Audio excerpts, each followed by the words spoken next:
Shelby County Supervisors is Tuesday, November 5th. Any conflict of interest, guys, on the agenda today? None. Before we approve the agenda, any changes to the agenda, Mark? No, sir. Okay. Have a motion to approve the agenda as presented. Second. Motion by Charlie, second by Bryce. All those in favor say aye. Aye. Aye. Motion carried. Approval of the minutes from the last meeting. Any changes, corrections there, Mark? No. Got a chance to look it over, guys? It's good. Yep. Motion to approve the minutes as presented. Motion. Motion by Bryce, second by Charlie. All those in favor say aye. Aye. Aye. Motion carried. Chance to look over the claims for the month. Yep. No issues. Okay. I had one, but I got it answered by Angel, so motion to approve the claims for October. Motion. Second. Motion by Charlie, second by Bryce. All those in favor say aye. Aye. Motion carried. Next on the agenda, Carolyn Bloom, Treasurer Quarter Report. Good morning. Good morning, everyone. Morning. How's everybody doing? Good, how are you? Good. Let's see, did you want me to start off with the quarterly report or the abatement? I have two items on Let's there. do the quarter report. Okay, sure. You bet, just a few things. Just wanted to bring you up to date on a few statistics that we just recently received from the DOT.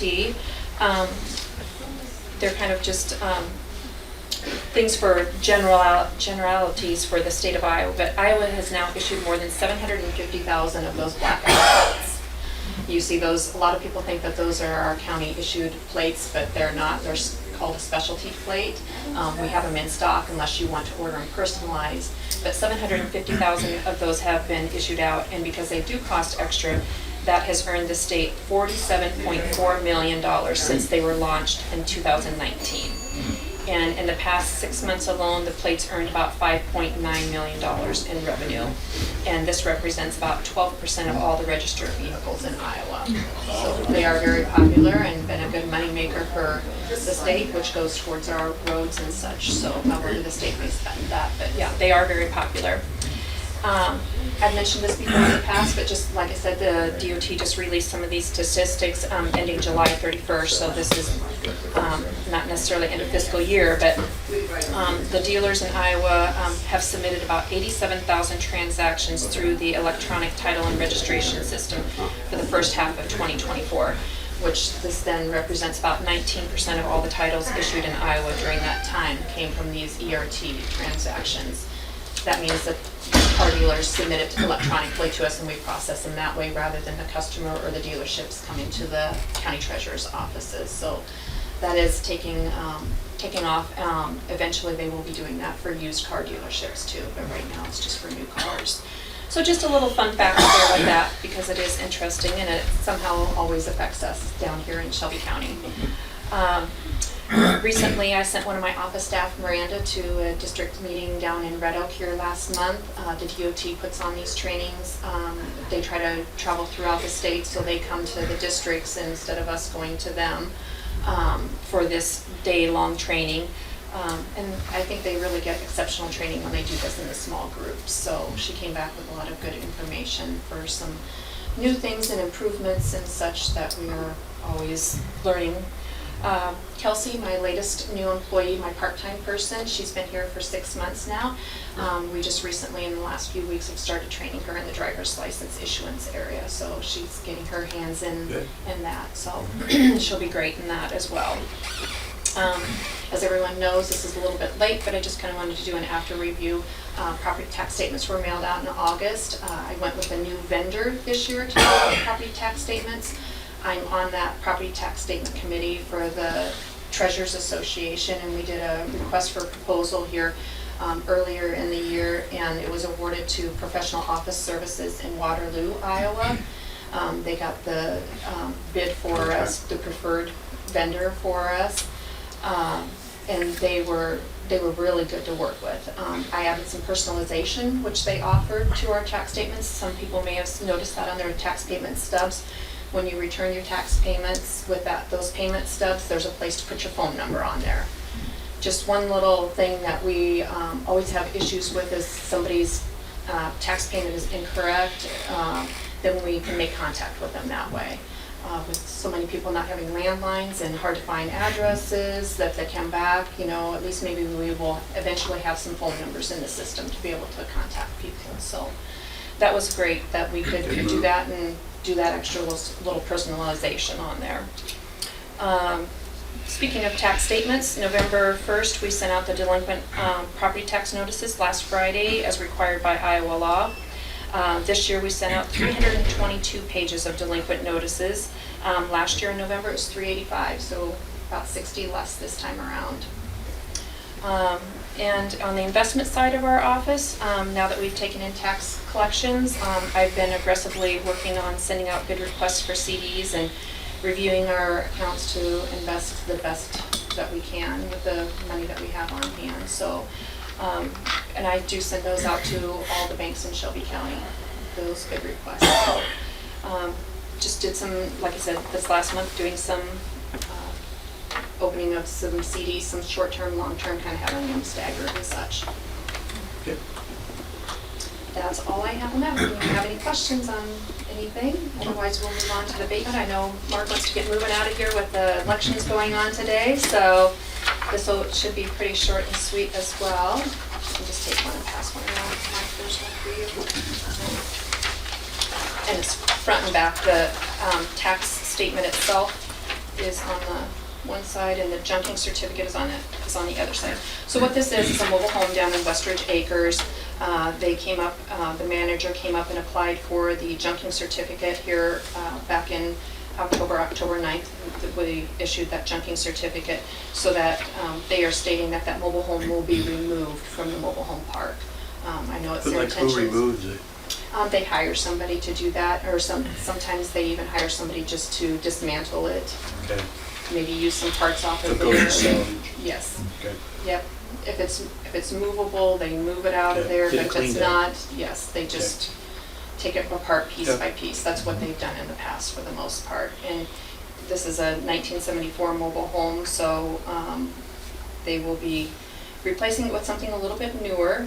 They brought the taxes up to date. As you will see, the September taxes, there's a zero balance owing. So what I'm requesting for the abatement today is the March taxes, since this will be no longer there. Okay, for $44. For $44, correct. Okay. You guys have any questions? No. No, this is a no-brainer, need to Yeah, get moving it's on just one of those this. things, that you just need to have the information on hand and, Yep, do I have a motion to approve the abatement of $44 Westridge Acres? Motion. Second. Motion by Charlie, second by Bryce, all those in favor say aye. Aye. Motion carried. great. Thank All you. right, thank you so much. Have a good day. Thank you. Yep. Next on the agenda, Supervisor Committee reports. I have none. I had a couple, at our last Southwest Iowa Juvenile Detention Center meeting. I sit on that board. We're liquidating the capital account. We do that every year. They put all of their revenue into the capital account, and once a year we liquidate what we don't need. We will be getting a check for $22,410. Mark should be seeing that sometime soon, and so that'll be good. It was how much? 22,410. I think there's some Okay. change there too. so. Yeah, that's fine. And then I sit on the conservation board also, putting in a trailer dump station at Mantina Park. Oh, I did. So, Okay. yep, and the guys are working on that. They're gonna do it themselves, so that'll be good. Have they started on that? They've started grading, Okay. so. And also out there, of course, everywhere, a lot of ash tree removal, stump removal. Guys are working on that, so. I think we do mine too. They're everywhere. Yeah. Okay. That's all I have. I got a couple. First one, pipeline update. Probably heard a couple weeks ago, the South Dakota Supreme Court said that Summit cannot use eminent domain authority. They had, back in August, ruled that way, and then Summit asked for the courts to reconsider that ruling. Supreme Court said, no, you're not a common carrier, so case is closed. And I don't know where they're going to go with this now, because Summit had said to the news media back in July that they would be applying for the permit up in South Dakota soon. Well, now we're in November, and then with this ruling, I don't know, that's a huge hurdle for them. I don't know what's gonna happen there, so. That's all I got on that. Next, I wanna give a status report that we got from FEMA and SBA on our tornado relief here in the county. And I'm going to read part of a letter that I put together that I sent to our federal delegation in response to this. And beforehand, I'm going to say I apologize if I come across here negative. That's not the intent. I just want to shed some light on what actually happened out here, because the true people that are losing out are the victims. There's a lot of unmet needs that we talked about through the whole process, and the state come through and did some things, but the federal people haven't. And one thing that really disappoints me some more, I sent this letter out 2 weeks ago to Grassley, Veenstra, and Ernst. And Ernst is the only one the next day, office, that replied back. They said, totally understand your frustration, listed several things that we have brought up in the past with SBA and FEMA that need to be corrected, and even send me some links to videos where she brought this up. So she's on our court, but I have not heard one response from the other two. So with that said, I'm going to read part of my letter I sent to the Iowa federal delegation of elected officials from our area. It really sums up the situation. Shelby County recently received a status assistance report from FEMA and SBA in regards to their financial recovery aid towards tornado victims due to the April 26 tornado that devastated 74 farmsteads in Shelby County. The numbers are disappointing, to say the least, and again demonstrate the lack of federal assistance provided by these programs towards Iowa farmers and agricultural communities during this recovery phase, and it is totally unacceptable. Here are the numbers. FEMA, they provided federal individual assistance to 62 of the 74 impacted households, farmsteads in the county. The amount of assistance provided, $83,634, or $1,349 per requested household. Considering Shelby County had $95 million in countywide damage, FEMA assistance amounted to 0.09% of 1% of the damage. SBA, as of September 30th, distributed 6 disaster loans of $279,838. These are only standard interest loans, since SBA does not recognize farming as a business to qualify for zero interest loans. The amount of assistance they provided was 0.301% of 1% of total damage. FEMA and SBA, our federal government, provided a total of 0.39%, less than a half of 1% of total recovery efforts. 2 weeks ago, Shelby County requested from FEMA the number of weeks and months and numbers of staff that were present in our county during the recovery phase. Still no response. We are speculating FEMA's administrative costs for salaries, lodging, meals, and travel will far exceed the disaster assistance they provided to Shelby County farmers and the communities. Ironically, the number one complaint I received during the recovery phase from the tornado victims was the lack of meaningful recovery assistance provided by FEMA and SBA, along with the mountains of forms and ridiculous redundancy they require just to participate. The system discourages participation. On a more positive note, our county formed the Shelby County Tornado Relief Fund for local residents and business to donate to, and we distributed the funds to victims. We raised $79,992, almost as much as FEMA, with no administration costs and a one-page form to qualify. We must all learn from these inefficiencies when it comes to the federal relief for storm recovery efforts. I welcome your thoughts and solutions for improvement of our disaster assistance programs moving forward. On a side note, I want to give special thanks to Kevin Campbell and the Shelby County State Bank staff for kicking off and administering the Shelby County Tornado Relief Program. They're the ones that thought of it, brought it up, got it going, never charged anything, it was all donation.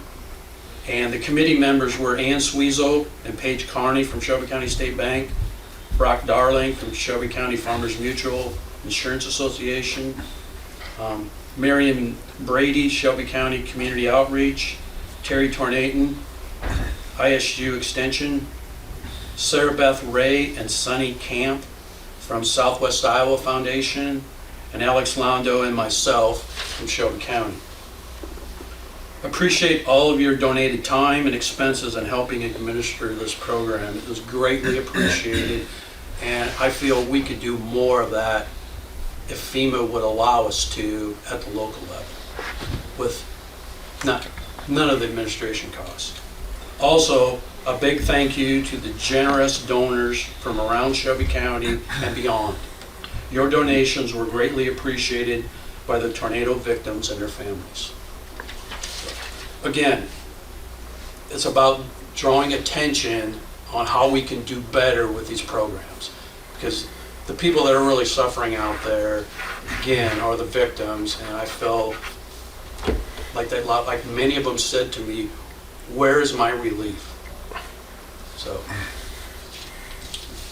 I'm done with that. I'd like to thank the Tornado Relief Fund. We took advantage of that. Our windbreak at our house was totally decimated. And last Saturday, we planted 29 pine trees, and they were purchased with that money. So there's no other niche to get that sort of thing in insurance or anywhere. So it worked out awesome, and we really appreciate it. Yep. On a side note to that, from what I've seen and went through, if FEMA just helped as much as they could on cleanup, because insurance don't pay much for that. And there's guys out there that have $30,000 to more than $100,000 they spend just to clean up their property, and there's no help for that. Right. You know, that's just one area. So there's a lot to be learned here, and I hope the federal government can address some of this. Okay, secondary roads report, Chris. Good morning, everyone. Good Morning, Chris. How are you, Mark? Just fine. We've got quite a few things to run through today. Okay. Seems like it's been a while since our last meeting, so I'll get through it and we can get going. First off, I have 3 work in the right-of-way permits I'd like to have approved. I have all the bonding and insurance from everyone. The first one is from Western Iowa Wireless. They're putting in quite a bit of new fiber optic cable in the southwestern part of the county, and this is over a lot of miles, so that took a little while, but I do have all of their information that we need. The other 2 are from Nishnabotna REC. One is on 2200th, that's just replacing faulted wires, and the other one's just a new service that runs under the road to a new grain bin site, and that is down towards Shelby. So nothing too exciting, like I said, everything's in order and we should be good. No neighboring No. landowners No, involved? everything will stay in the right of way other than if it goes across and runs into whoever's property it's going into. Okay. So if you would like to approve those, I would greatly appreciate Motion to that. approve those. Second. Okay, motion by Bryce, second by Charlie. You guys have any other questions? None. All those in favor say aye. Aye. Aye. Carried. Thanks for bringing that to us. Okay, the next thing is, we spoke here, I believe that was the last meeting, about an interested party placing a section of private oil on 900th Street east of Maple. He filled out the petition and wants to go ahead with that project. Everything is set up like the last section that was approved. down there, so. And he's aware of all the guidelines that need to be All the followed. stipulations, all the guidelines, base and they are, needs to be put yes, in. and they are within the petition Okay. that he needs to follow. And then it's tied to winter maintenance and all of that stuff that Okay. that Are they gets hoping brought to in, do that so. this fall yet? I think it'll be spring the way it sounds. Okay. Just as of right now that it's raining, Right. I don't think it'll work out. Okay. I would say spring, So you do the cost share the same as we have yeah, with our policy? that's correct. And Okay. so everything is set up and he knows and we've been in contact, so. If there's anything you want to know about it, we'll certainly read it off, but like I say, Okay. everything follows the last one that was approved to do the Yep, same. as long as everything's the same. thing, so. Yep, okay. If you can just make a motion to approve him and we'll get that squared Motion. away too. Yeah, motion by I'll second. Charlie, second by Bryce. What's this on one Maple for? Road. Private improvement on 900 Street. Thank you. All those in favor say aye. Aye. Motion carried. Okay. Next, and let's see, Mark has those down. The first one is the Living Roadway Trust. That's something that our weed commissioner and roadside manager brought in, Jay, I think 2 meetings ago. We were authorized a $10,000 grant towards the purchase of a new spray rig. So we will fill the bill for the rest of the cost of that vehicle, but we can get a $10,000 grant toward it, so it's money that will be well spent. We've gotten these before. We have had them before, Okay. I know Bryce Hydrosaurs, is all kinds of things. familiar with it, so the only thing they require, it does need to be done by a resolution, and then I have a sheet that needs to be filled out, so we can send it back into the DOT and get everything done. Okay. And I don't know, do you need anything else out of me, Mark, other than, I think it's just a basic resolution that we approve it, so we can work on that afterwards too. But if we can approve that resolution to authorize the acceptance of the $10,000 Living Roadway Trust grant, I would appreciate that. I'll make that motion. Second. Okay, motion by Bryce, second by Charlie. Any other questions, guys? None. All those in favor say aye. Aye. Motion carried. Thank you. Okay, and then the last paperwork for the day. The 2025 Shelby County 5-year construction program, I would like to modify that slightly. The funding will stay the same, nothing will change as far as expenditures. We had 2 projects figured in last fiscal year that did not get completed. I would like to push them back into this year, and then one of the projects from this year that I had will be pushed out to next year.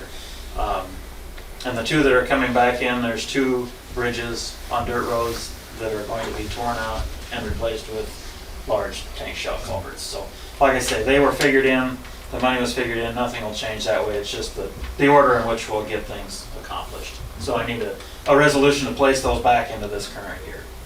Okay. Have a motion for the resolution to amend the 5-year plan. Motion. Second. Motion by Charlie, second by Bryce. All those in favor say aye. Aye. Motion carried. Okay, now just some quick updates. The Elkhorn Park Bridge is done as of last week.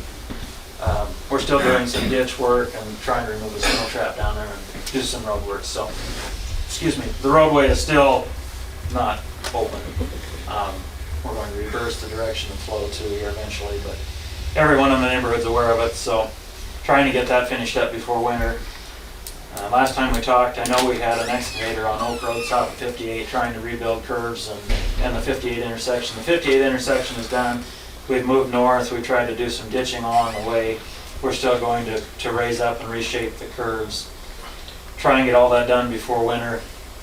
If we can get that done, we'll see what the weather looks like. Hopefully, if we have one more, it's a drop pipe that needs to be replaced off of 44 east of Harlan. If the weather's fit, we might go out there and try and get that thing done yet, but it's changeable right now. So just kind of running into that, the rain we've had following the extreme dry spell has caused the roads to be very soft. We know this in certain areas. Rock was hit hard with harvest and everything, and I know everybody's aware of that. So we have been out placing rock here the end of last week. We were out yesterday between the rain. Today it looks Not good. really bad for trying to get anything out. So I doubt we will be out. Right. Blades are not out. Blades will go out again, and when it's fit, we'll try and bring the rock back in that's laying on the side. So just ask everybody to be patient, to watch their Probably more driving important to get the habits. rock out there. Yeah. Right, right, and that's what we've been trying to do so far. And like I say, just It's gonna take a those while. those spots are very random. So watch when you're driving. If you come up over a hill, it might be soft on the backside. So, had a lot of calls. They all get put into the work order system, and we're trying to get through everybody. The first time we've had calls on the same spot after we've rocked them again, and it's kind of like in the spring when the rock goes away. So please be patient with us. We're doing what we can. Tying onto that, we did start hauling rock back into our piles. So far in the last week, we've pulled 1,000 tons in, but it's gone out as quick as it's come in. Right. So hopefully we'll continue on that. Atlantic ran out of rock, so we went to Crescent. Crescent ran out of rock. It's been an interesting week here. So trying to get that It's a done. good thing we've had quite a bit on hand. Right, and we still, the Harlan pile, there isn't a whole lot left. Panama is in good shape. Jacksonville is still in pretty good shape. We've still got some in Kirkland. So that way we're still all right, but hopefully get more back in before winter. The last thing I've got, just something quick. We did have an arborist come in and do half a day's worth of chainsaw training. We have one more half a day training with the same gentleman. He'll be back. The class was split into 2 days. First day was maintenance and basic cutting. The next one is actually the falling of the trees. So we do go out during the year and do that. So it's worthwhile to have somebody come in and show different methods and try and keep everybody as safe as we can doing those operations. So that's a quick rundown of what I have. If you have any other questions about anything that's going on or what we're doing, Do as best you can, right? that's forward we go. Roll with the punches. That's right. Yeah. Okay, appreciate it. All right. Thanks, Chris. You bet. Good job. Thank you. Good job. Thank you. Yep. Next on the agenda, we have a resolution 2024-33, which is a TIF phase-out plan and approval of urban renewal, which is TIF letter from the Shelby County to the cities. I'll read the, here's a copy. Mark? I'll read a copy of the resolution. Whereas urban renewal areas in the state of Iowa created before 1995 are perpetual until repealed. Iowa Code was amended in 1995 to limit new urban renewal TIF districts to 20-year terms while grandfathering in existing districts. As a result, Shelby County currently have 6 grandfathered TIF districts, each exceeding 30 years without a foreseeable end. Whereas the taxable valuation from these districts have increased substantially over the last 30 years, some up to 5 times the original value. This increase in value may be kept by the local authorities for projects in designated areas. This situation limits the ability of the other taxing entities to share in the valuation growth generated by these districts, thereby straining budgets and necessitating higher levy rates to compensate for the stagnant in valuation growth. Whereas Shelby County has consistently supported TIF initiatives and have been an active partner in fostering growth within our community through these districts. However, our concern lies with the TIF districts established prior to 1995, which lack sunset provisions and remain in effect indefinitely unless repealed by the city councils. Whereas to this end, Shelby County, along with partnering school districts, propose a 10-year phase-out plan for TIF districts established prior to 1995 as follows. By the 2026-27 budget year, at least 33% of the district's valuation, which is called increment value, shall be released back to all taxing entities. By the 2029-30 budget year, at least 67% of the district valuation's increment value shall be released back to taxing entities. And by 2034-35 budget year, the district shall sunset or be repealed the districts by their city councils. Now therefore be it, and it is a hereby resolved by the Board of Supervisors of Shelby County that the attached letter be presented to the mayor and city councils of cities that possess and use pre-1995 urban renewal TIF district in Shelby County.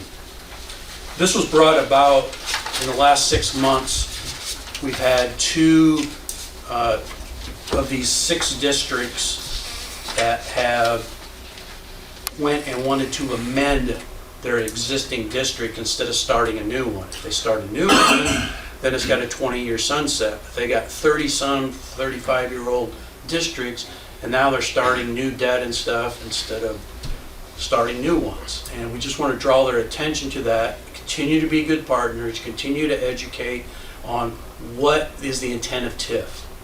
And I spoke with the State Department of Management and the State Auditor's Office, and these districts were set up all that way perpetual with counties or the cities under a merit system. When they got their debt paid off from setting up these districts, they pay the debt off, close out those districts and start a new one. Well, that's not been happening. And so we're not trying to pull the rug out of TIF. TIF's a great tool. We use it.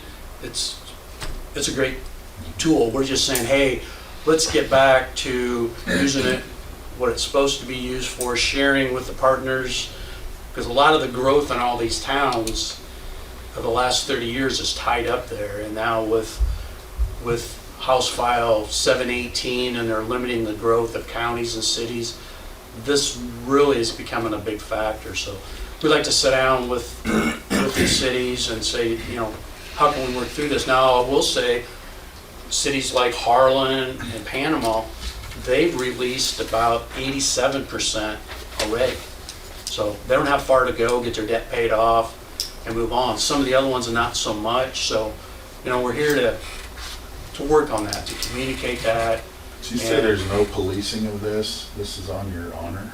Yeah, unless a state audit is called that comes in, Okay. it's on your honor system. And All the so, records are turned into the auditor's office. right. I've got the records. And all the taxing entities, it's not just, the reason I say the schools in the county are the majority of the taxes in these TIF districts, in every one. But you also have the hospital, you have Iowa Western, you have ISU Extension. They're all losing out because they can't use those valuations.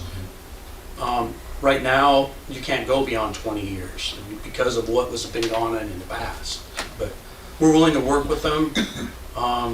We need to have these conversations. They're hard conversations sometimes, but I think everybody can see the benefit. And even the cities, their general fund is being hurt because they can't use these valuations either. So, and they have limits too. So it's a win-win for everybody if everybody's really open to this. So that's what this is about. So with the approval of this, I would deliver the letters to the three cities that are affected in our county are Harlan, Panama, and Erling. And then in Elkhorn, which is Elkhorn School District, and then Shelby also has one, and they're in the Boca Shelby Tenant School District. So we'll be having those conversations and see if we can kind of move this along, over the next 10 years or less, hopefully. So, any other questions? Okay, do I have a motion to approve Resolution 2024-33 TIF phase-out plan? Motion. Second that. Motion by Charlie, second by Bryce. All those in favor say aye. Aye. Motion carried. Thank you, guys. Thanks for taking the lead on that, Steve. Yeah, well, we had talked about it. I know I've had several conversations with Mark about this too, and it's just something that needs to be Right. talked about. So, thank you. Set farm rental details. I talked to Chad Manns. Cyclone Seed has been handling our fertilizer and for going through the bid process. The landfill is harvested. We're in that 4-year rotation, so as soon as harvest is over with, and they just finished here right before the rain, we need to do soil sampling, and that takes approximately 2 weeks or so to get the results back, so he can put together his fertilizer recommendations, okay? Chad said, I haven't looked myself, but Cyclone Seed said that the county farm is about 75–80% done, okay? Once the weather dries up and that gets done, they will do the soil sampling. His hope is by around that first week of December to have the recommendations for us. So I would like to set the date. We tentatively have it set for the 17th. Is that correct, Mark? Of December. December. And we said sealed bids again, correct? If that's up to you. Yeah, that's what I'm asking you. Yeah. You guys okay with that Yeah. again? Continue it. Okay, so at our next, or not our next meeting, but our first meeting in December, we'll finalize setting that date. It'll either be the 17th or we'll have to push it into January if he doesn't have the soil sampling and results all back. Okay? Yep. Any questions on that? No. Okay. Last, I just want to remind all the department heads and everybody, start working on performance evaluations. They need to be done by the first part of, let's say the first week of December, so they can be approved at our last meeting in December in order for people to get a successful performance evaluation of 1% increase. Okay? So everybody really needs to get started on that. Mark, do you have anything? No. Anybody else? Do you want to give a little update? No, we're good. Okay. Okay, meeting adjourned. Thanks, everybody. Thanks.